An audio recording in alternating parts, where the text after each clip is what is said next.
La plupart des gens veulent vivre éternellement, mais tous meurent. Chacun a ses propres croyances quant à ce qui se passe après la mort. Le ciel, l'enfer, la réincarnation, ou même devenir un engrais bio. Mais que se passe-t-il vraiment après la mort? La Bible permet en réalité de comprendre facilement les passages qui répondent à cette question. La Bible dit clairement qu'il importe la voie que nous suivons dans la vie quant à ce qui se passera après notre mort. Et nous y reviendrons dans un instant, mais concentrons-nous d'abord sur ce que chacun ressent quand il meurt. Tout au long de sa vie, Jacques aura des espoirs et des rêves. Mais quand il meurt, comme le souligne Psaume 146, verset 4, ses desseins périront aussi. Ecclésiaste 9,5 dit « Les morts ne savent rien, et leurs amours et leurs sentiments périssent. » Jacques ne fait plus de projet, car il ne peut se souvenir de rien. Il n'est pas au ciel en train de louer Dieu, parce qu'il est mort. La mort est littéralement définie par le fait de ne plus être vivant. L'apôtre Pierre expliqua dans Actes 2, 29, 34 que le roi David est mort, qu'il a été enseveli et que son sépulcre existe encore aujourd'hui parmi nous, car David n'est point monté au ciel. En fait, Jésus lui-même a dit « Personne ne monte au ciel ». Le corps de Jacques se décompose tout simplement avant de redevenir poussière, car tu es poussière et tu retourneras dans la poussière.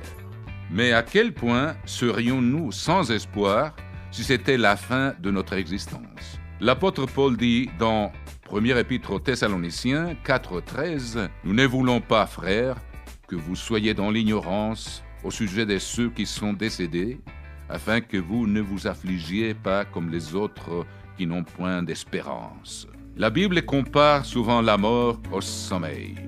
L'une des raisons étant que c'est un état dont les morts seront réveillés. Tous ceux qui sont morts seront ressuscités. Cependant, tous ne seront pas ressuscités lors de la même résurrection, car cela dépend de l'appel divin et de la direction prise dans cette vie. Voyons d'abord ce qui arrive aux chrétiens fidèles et repentants qui ont accepté le sang du Christ pour couvrir leurs péchés.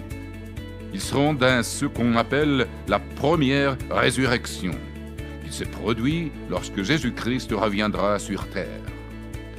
L'apôtre Paul a dit « Car le Seigneur lui-même descendra du ciel, et les morts en Christ ressusciteront premièrement. » 1 Corinthiens 15 pose la question suivante.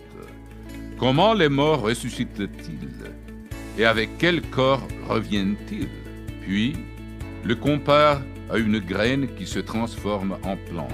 Ce que tu sèmes ne reprend point de vie s'il ne meurt. Ainsi en est-il de la résurrection des morts. Il est semé corps naturel, il ressuscite corps spirituel. De même que nous avons porté l'image du terrestre, nous porterons aussi l'image du céleste. La chair et le sang ne peuvent hériter le royaume des dieux. La trompette sonnera et les morts ressusciteront incorruptibles. L'apôtre Jean dit « Nous sommes maintenant enfants des dieux, et ce que nous serons n'a pas encore été manifesté. Mais nous savons que lorsqu'il paraîtra, nous serons semblables à lui. Les morts en Christ seront ressuscités à la vie éternelle avec des corps spirituels et glorifiés pour être au sens propre des enfants des dieux. » Apocalypse 20, versets 4-6 ajoute « Ils revinrent à la vie et ils régnèrent avec Christ pendant 1000 ans. » C'est la première résurrection. Heureux les saints, ceux qui ont part à la première résurrection. Hébreux 11 énumère en fait beaucoup de personnages de l'Ancien Testament qui sont toujours morts, y compris le roi David, et qui attendent cette meilleure résurrection. Qu'en est-il alors des autres morts? Qu'en est-il des milliards de personnes à travers l'histoire qui n'ont jamais entendu parler de Jésus-Christ? Ou qu'en est-il de ceux qui ont peut-être entendu parler de lui, mais qui ne l'ont jamais vraiment connu? Cela concerne la vaste majorité de l'humanité depuis la création.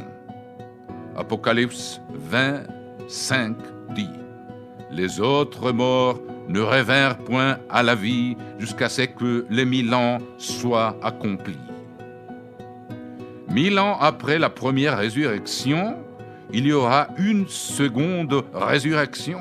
En donnant encore plus de détails, les versets 11, 13 disent: « Puis je vis un grand trône blanc, et celui qui était assis dessus.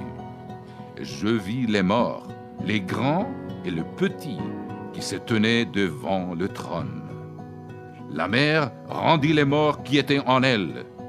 La mort et le séjour des morts, ou la tombe, rendirent les morts qui étaient en eux, et chacun fut jugé selon ses œuvres. » Cette seconde résurrection permet le retour à la vie physique et est également mentionnée dans Ézéchiel 37. Dieu dit à Ézéchiel: « Prophétise sur ces eaux. Je vais faire entrer esprit en vous, et vous vivrez. Je vous donnerai de nerfs, je ferai croître sur vous de la chair, je vous couvrirai de peau. » Jésus précisera que les méchants de Sodome et de Gomorrhe se lèveront dans cette période de jugement et auront l'occasion de connaître Dieu et de choisir son mode de vie. Ce sera leur toute première occasion. Dieu est aimant et juste. Il ne veut pas qu'aucun périsse, mais que tous arrivent à la repentance. C'est une période de jugement lors de laquelle ceux qui auront choisi la voie de Dieu recevront les dons de la vie éternelle dans sa famille. Mais ceux qui rejetteront Dieu au cours de cette période seront brûlés dans les lacs de feu et cesseront simplement d'exister lors de ce qui s'appelle la seconde mort.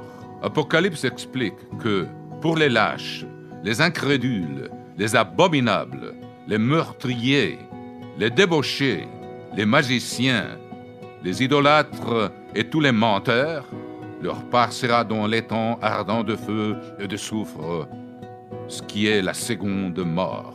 Comme Romains 6, 23 le spécifie, le salaire du péché, c'est la mort, mais le don gratuit de Dieu, c'est la vie éternelle. Après cette période, précise l'Apocalypse, il n'y aura plus ni deuil, ni cri, ni douleur, car les premières choses ont disparu. En résumé, que se passe-t-il après la mort? La Bible montre que tous ceux qui meurent seront ressuscités. Tout être humain qui a vécu recevra une véritable opportunité de connaître Dieu, le Père et Jésus-Christ.